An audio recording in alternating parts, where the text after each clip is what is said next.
Hey everybody, so today I'm going to share more information with you on what we call forming or building relationships in your Beachbody business. So you know by now that in order to help people, you first have to find people to help. And this business is all about networking and reaching out to people.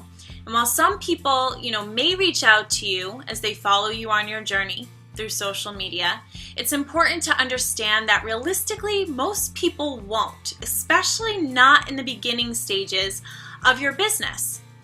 So how are you going to reach out to people? This depends on the relationship that you have with a given person. Is it somebody that you haven't talked to in a while? Maybe you're reconnecting with a person, or maybe it's a new person who you've just added to your network, from a Facebook group or a friend of a friend, etc.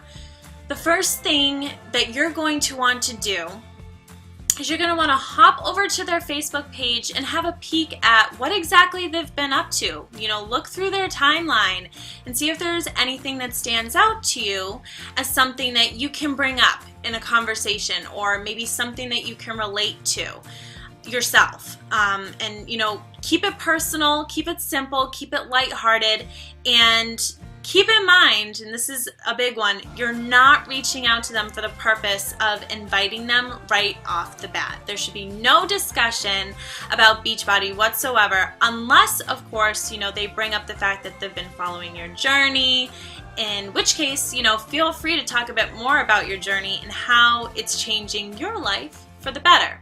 But otherwise, there's no need to talk Beachbody. This is solely about connecting, okay? So your initial message to a person might sound a little something like this. Hey, Kayla, how are you? I hope all is going well. I just saw you pop up in my newsfeed and it looks like you got a new puppy. He's so cute. What's his name? I've also been looking for, a breeder. I've been looking into different breeders myself because my boyfriend and I are interested in getting a puppy soon. Again, something short, simple, sweet, personal, and something that maybe you can relate to as well.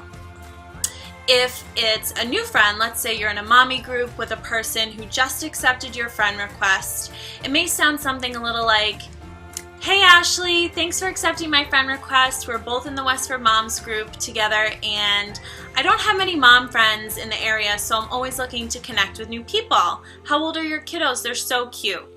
Again, short, simple, to the point, and you're trying to relate to them and just reminding them like this is how we know each other, especially if they're new to your friends list on Facebook.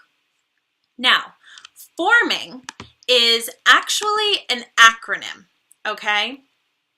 Once you have a conversation started with an older acquaintance or a new friend, you're going to go through the form acronym.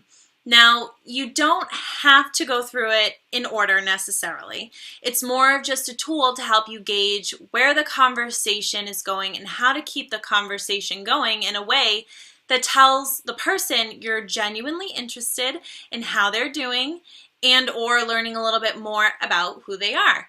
And basically, they're just some suggested topics for conversation. So F stands for family. O stands for occupation, so, ask what they do for work.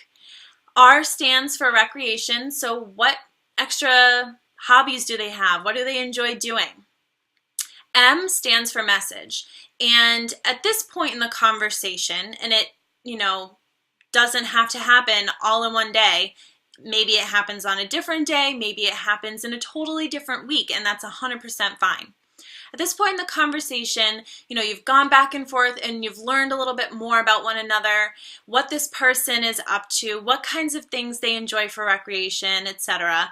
And you're feeling pretty comfortable about the idea of inviting this person to something. Maybe it's a free group that you have coming up.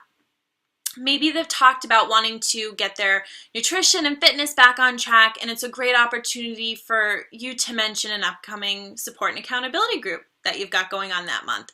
Maybe you're getting a particular vibe from this person that's telling you this person would make an amazing coach. They're a stay-at-home mom. They're super positive. They're super into fitness. I'm going to invite them to the next Coach Opportunity webinar, whatever it may be. So again, this acronym is there to give you ideas for discussion topics. You don't need to touch on each of these things in your initial conversation with a person. It's going to be different in all of your conversations. No part of a conversation with a person should ever feel forced, and let your conversations just flow. Okay? Because that forced energy, that pressure will 100% come through on the other end of the conversation, and the person you're talking to will pick up on it. So when you reach out to people, you're not thinking Success Club points, you're not thinking challenge packs, you're simply thinking connect.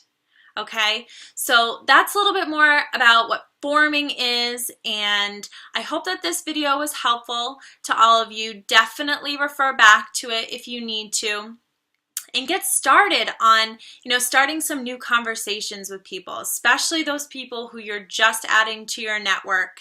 That's super important. Make sure you reach out to them as soon as they accept your friend request. And that's pretty much it. So I hope you all have a great day.